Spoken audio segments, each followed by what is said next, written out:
Modelo atômico de Bohr. De acordo com Rutherford, em um átomo, os elétrons se deslocavam em órbitas circulares ao redor do núcleo. Porém, esse modelo contrariava a física clássica, que, segundo suas teorias, o átomo não poderia existir dessa forma, uma vez que os elétrons perderiam energia e acabariam por cair no núcleo.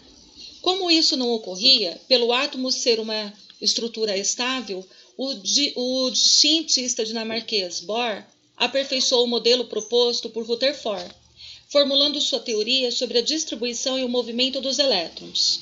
Baseado na teoria quântica proposta por Planck, Bohr elaborou os seguintes postulados. Os elétrons descrevem constante e determinadas órbitas circulares, chamadas de camadas eletrônicas, com uma energia constante e sempre determinada. Cada órbita permite para os elétrons uma energia diferente. Os elétrons, ao se movimentarem numa camada, não absorvem nem emitem energia espontaneamente. Ao receber energia, os elétrons podem saltar para uma outra órbita mais energética. Dessa forma, o átomo fica instável, pois o elétron tende a voltar à sua órbita original. Quando o átomo volta à sua órbita original, ele devolve a energia que foi recebida na forma de luz ou calor. Conforme vocês estão vendo, nós temos as camadas K, L, M, N, O, P e Q. Temos, então, 7 camadas eletrônicas. A eletrosfera do átomo está dividida em regiões denominadas níveis ou camadas, onde os elétrons descrevem órbitas circulares estacionárias, de modo a ter uma energia constante, ou seja, sem emitir nem absorver a energia. O modelo atômico proposto por Thomson. Baseado em experiências com cargas elétricas, o cientista inglês Thomson, no final do século, concluiu que o átomo não era uma esfera indivisível, como sugeriu Dalton. A experiência que levou à elaboração desse modelo consistiu na emissão de raios catódicos, onde as partículas negativas eram atraídas pelo polo positivo de um campo elétrico externo. Essas partículas negativas foram chamadas de elétron, e para explicar a neutralidade da matéria, Thomson propôs que o átomo fosse uma esfera de carga elétrica positiva, onde os elétrons estariam uniformemente distribuídos, configurando o equilíbrio eletrônico. Conforme vocês estão vendo, nós vemos aqui o Thomson e a constituição dessas partículas, que nós chamamos de átomos. Temos aqui um componente proposto também por Rutherford, que diz que, utilizando radioatividade, ele descobriu que o átomo não era uma esfera maciça, como sugeria a teoria atômica de Dalton, surgindo então um novo modelo atômico. Rutherford bombardeou uma lâmina de ouro envolvida por uma tela de sulfeto de zinco, e nós tínhamos partículas alfa provenientes do mesmo elemento, polônio, protegido por um bloco de chumbo perfurado. Essa experiência revelou que a grande maioria das partículas atravessavam a lâmina de ouro, enquanto outras partículas passavam e sofriam pequenos desvios, e uma quantidade muito pequena não atravessava a lâmina. O percurso seguido pelas partículas alfa foi detectada devido à luminosidade refletida na tela de sulfeto de zinco. Então, o modelo atômico de Thomson, baseado em experiências com cargas elétricas, o Thomson concluiu que o átomo não era uma esfera indivisível, como sugeriu Dalton. Algumas semelhanças atômicas. Isótopos são átomos que apresentam o mesmo número atômico, Z, mais diferentes números de massa, A. Isóbaros são átomos que apresentam diferentes números atômicos, Z, mas o mesmo número de massa, A. Isótonos são átomos que apresentam o mesmo número de nêutrons, N, mas diferentes números atômicos e de massa.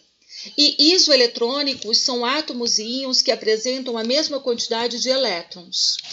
As leis ponderais das reações são as leis que falam das massas das substâncias que participam das reações químicas.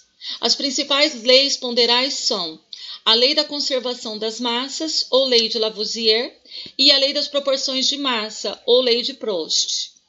As leis ponderais. Na natureza, nada se cria, nada se perde, tudo se transforma. Numa reação química, então, em um sistema fechado, a soma das massas do reagente é igual à soma da massa dos produtos. Essas são as leis ponderais. O modelo atômico de Rutherford. Num primeiro momento, nós temos na eletrosfera dos átomos de ouro, existente em espaços, e algumas partículas atravessando a lâmina, passando por tais espaços. Em 2, as partículas alfa se desviavam porque colidiam com o núcleo dos átomos de ouro. Em 3, o núcleo é positivo, por isso repele as partículas alfa de carga positiva. E 4, o núcleo é pequeno em relação ao átomo. O modelo atômico de Thomson explica que um átomo positivo está composto por elétrons de carga negativa. No núcleo, nós temos os prótons e os nêutrons, e na eletrosfera nós encontramos os elétrons. Esse é o modelo clássico do átomo.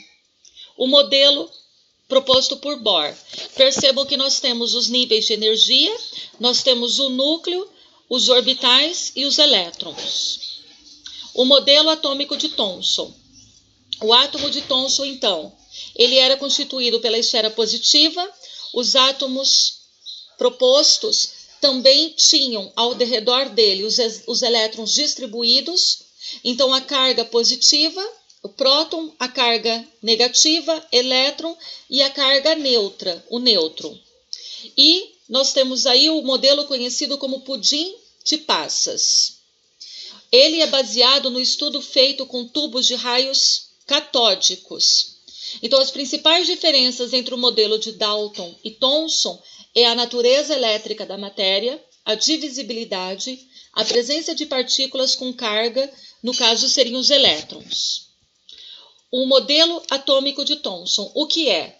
Ele é aceito por quase todo o século e foi proposto por Dalton. Entretanto, esse modelo não explica as características elétricas da matéria. Os resultados. O átomo é uma esfera, mas não maciça, como propunha Dalton. O átomo é neutro, já que toda a matéria é neutra. Como o átomo apresenta elétrons, possuem cargas negativas, logo deve apresentar partículas positivas para que a carga final seja nula.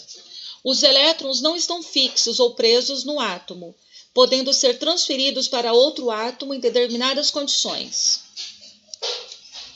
Os modelos atômicos. Esse é o modelo mais familiar proposto por Bohr. Conforme vocês estão vendo, nós temos os orbitais, o núcleo do átomo e os elétrons. O modelo de Rutherford-Bohr. Bohr reformulou o modelo atômico de Rutherford. Os elétrons giram em órbitas circulares ao redor do núcleo, que é a eletrosfera, em regiões denominadas camadas eletrônicas. Aqui nós temos a radiação alfa, nós temos ali o polônio, o bloco de chumbo, o sulfeto de zinco, a lâmina de ouro e as partículas alfa atravessando. O modelo atômico de Rutherford-Bohr. As órbitas eletrônicas de todos os átomos conhecidos se agrupam em 7 camadas eletrônicas, conhecidas por camadas K, L, M, N, O, P e Q. Em cada camada, os elétrons possuem uma quantidade fixa de energia. Conforme vocês estão vendo, a camada K, 2, L, 8, M, 18, N, 32, O, 32, P, 18, Q, 2.